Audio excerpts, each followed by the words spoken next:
2025 भर्तियों का वर्ष आज ही सुनिश्चित करें अपना सिलेक्शन और डाउनलोड करें तैयारी कर लो ऐप। पिछली कांग्रेस सरकार के दौरान ऐसी बहुत सारी भर्ती परीक्षाएं थी जो विवादों में रही थी। 17 पेपर लीक के मामले सामने आए थे, तो जो भर्तियां हुई थी उन भर्तियों भी कहीं ना कहीं संशय के दायरे में बनी हुई थी। कई भर्तियों में डमी कैंडिडेट जो बैठने की शिकायत मिली, कई भर्तियों में फर्जी दस्तावेज, कई भर्तियों में फर्जी दिव्यांगता प्रमाण पत्र, फर्जी डिग्रियों के मामले सामने आए। बीजेपी जब सत्ता में आई थी तो उन तमाम भर्तियों की जांच की उन्होंने ऐलान किया था और ताबड़तोड़ कार्रवाई करते हुए कई भर्तियां जांच के घेरे में आई, जिस पर बीजेपी सरकार ने सख्त कदम उठाए। तो वहीं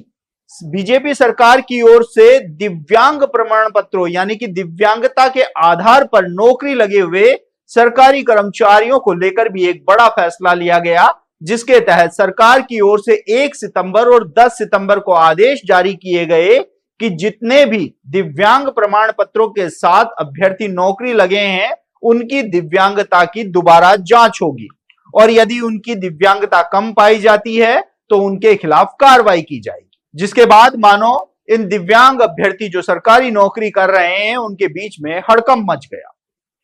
सरकार ने आदेश जारी किया गया था कि इन सभी दिव्यांग अभ्यर्थियों की जांच एसएमएस हॉस्पिटल के अंदर ही की जाएगी और एसएमएस हॉस्पिटल की रिपोर्ट ही मान्य होगी।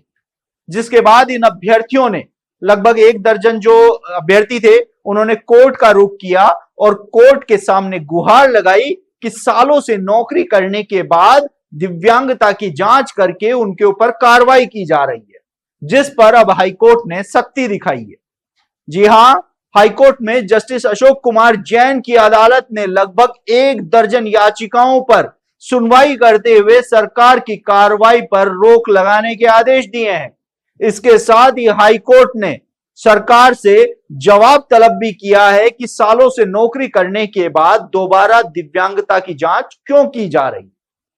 इस मामले के अधिवक्ता रामप्रताप सैनी ने बताया कि सालों से ये दिव्यांग अभ्यर्थी नौकरी कर रहे हैं, दिव्यांगता के प्रमाण पत्र के आधार पर उन्होंने नौकरी पाई है, लेकिन अब सरकार की ओर से सालों के बाद दिव्यांगता प्रमाण जो दिव्यांगता है उनकी दोबारा जांच करके उनके खिलाफ कार्रवाई की जा रही है। हालांकि हाईकोर्ट की ओर से सिर्फ याचिकाकर्ताओं को ही राहत दी है, उनके ऊपर किसी भी प्रकार की कार्रवाई करने से रोक लगा दी गई है, जिसके चलते वे सेवा में बने रहेंगे। लेकिन यह आदेश महज उन 1 दर्जन अभ्यर्थियों के ऊपर लागू होगा जो याचिकाएं लगाए हैं, लेकिन रास्ते खुल गए हैं सभी दिव्यांग अभ्यर्थी जो सालों से नौकरी कर रहे हैं,